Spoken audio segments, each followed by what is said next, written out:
Hello, scholars.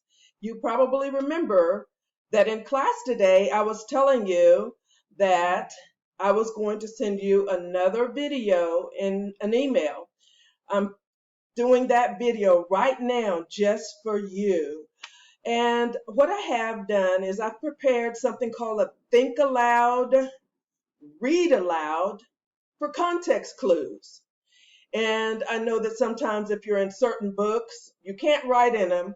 But if you were, as an example, doing an activity with a reading passage or several reading passages, including a test or a benchmark, some kind of assessment, or a written exit ticket, you can write and draw and make notes on there. That's what the Think Aloud actually is all about. Because while we're reading, we're actually thinking certain thoughts. And the only difference between what I'm about to show you and what you probably already do is I'm going to make notes and actually write on the passage. And I'll show you a before and after as I walk you through. I apologize.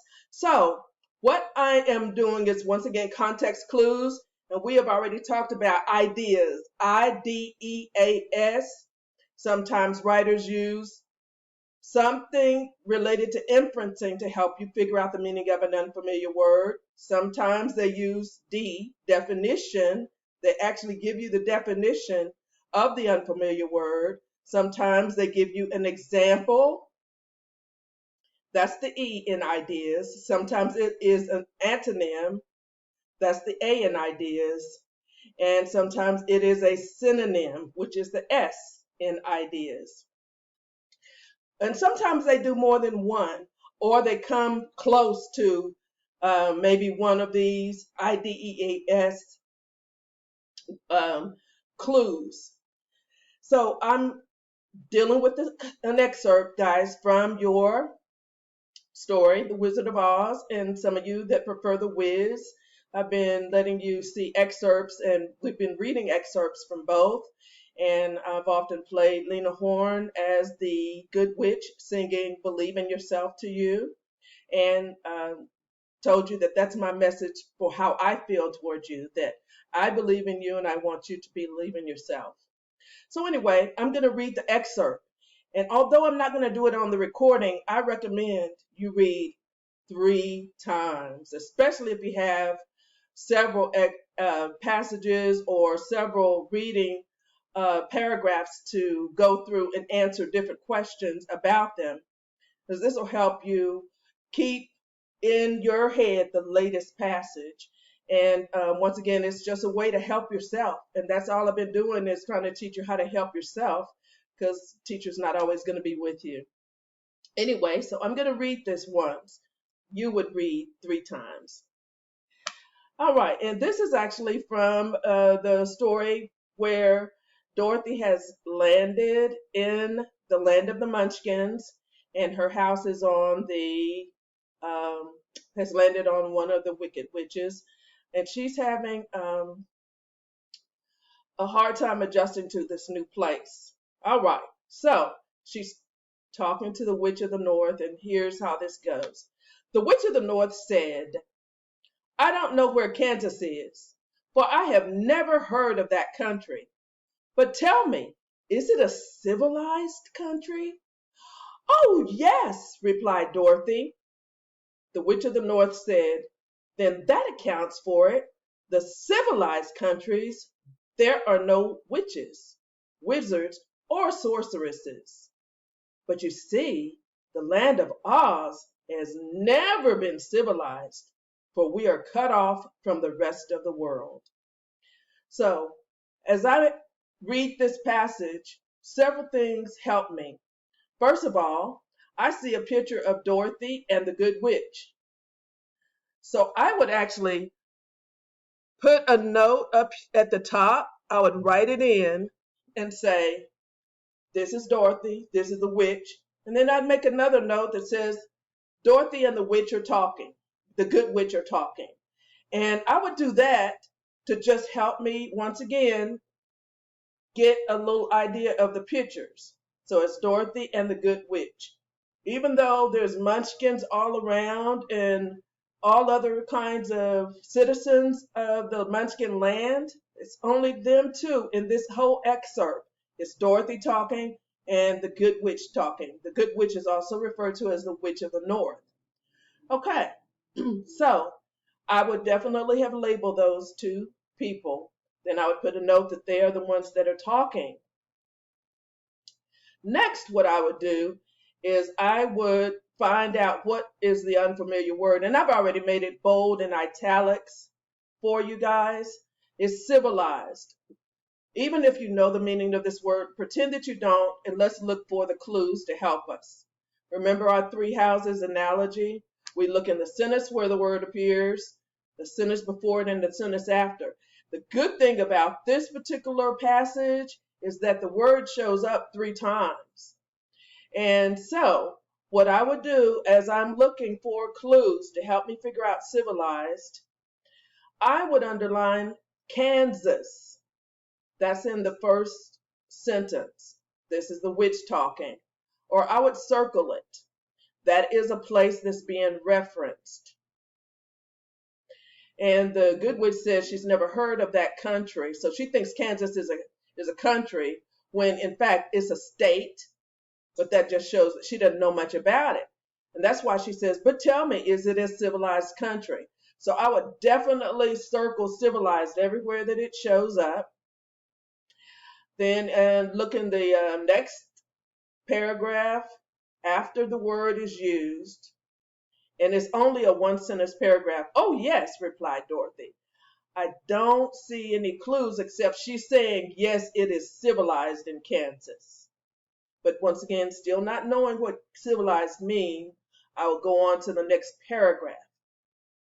And it says, the witch of the north said, then that accounts for it, meaning that explains it. In the civilized country, there are no witches, wizards, or sorceresses. So I would underline that. No witches, wizards, or sorceresses. That is another clue to help me. Okay? And she goes on to say, but the land of Oz has never been civilized, for we are cut off from the rest of the world. I would underline cut off from the rest of the world, because that could be a clue to let me know why the land of Oz has not been civilized. It might be a clue that they are not connected to other countries and places. They are way remote somewhere else. And so they are not affected by or influenced by what's going on in the rest of the world. They don't adopt any of their cultures or practices. And so apparently one of those practices is they have not learned how to be a civilized country. Okay, and those of you that have watched the movie, keep this in mind. In the movie, in the book even, what happens is all kinds of uncivilized things and beings come across Dorothy and her team, the trio that she meets later after this scene in the excerpt we're reading now. Flying monkeys that are mean and hurtful, trees that fight them when they try to get apples off of them. Those trees seem like they don't know. People are supposed to pick apples off trees. But once again, if they're cut off from the rest of the world, they don't know about rules like that, how to be kind and how to be helpful to other people. Okay, and then there's also the fact that there are witches and wizards and sorceresses there. And so these are things that kind of help us with figuring out what does this possibly mean. Now, to take this a step further, I'm going to go through the DEAS part of our ideas. I'm leaving inferencing out, but not because it's not important. So I'm going to look at what I've underlined and what I've circled, and I'm going to see, is there a definition clue anywhere? I don't see a definition clue, but there's one that comes kind of close. And so I'm just going to write it underneath definition clue. And then there's also example clue, and I look and see, is there an example? I don't really see a full example, but I do see these words. For we are cut off from the rest of the world. And that is also kind of close to an example clue, but not exactly. Okay. Then I look for synonym clue and I look for antonym clues.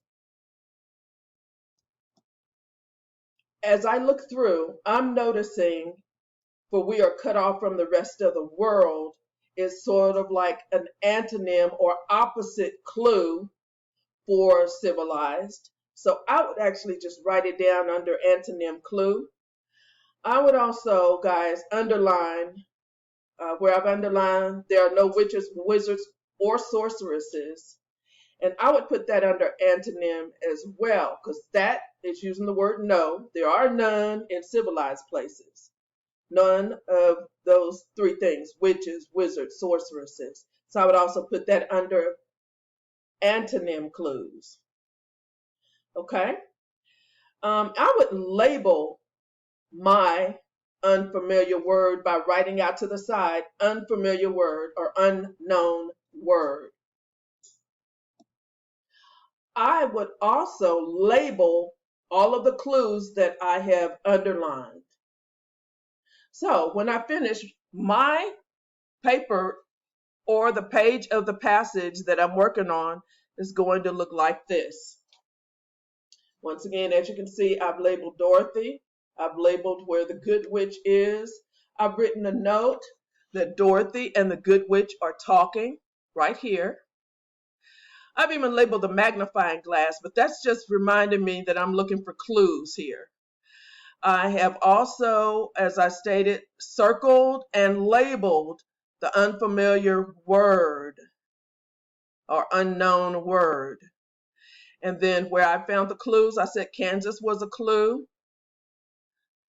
I said that countries where there are no witches, wizards, or sorceresses is a clue.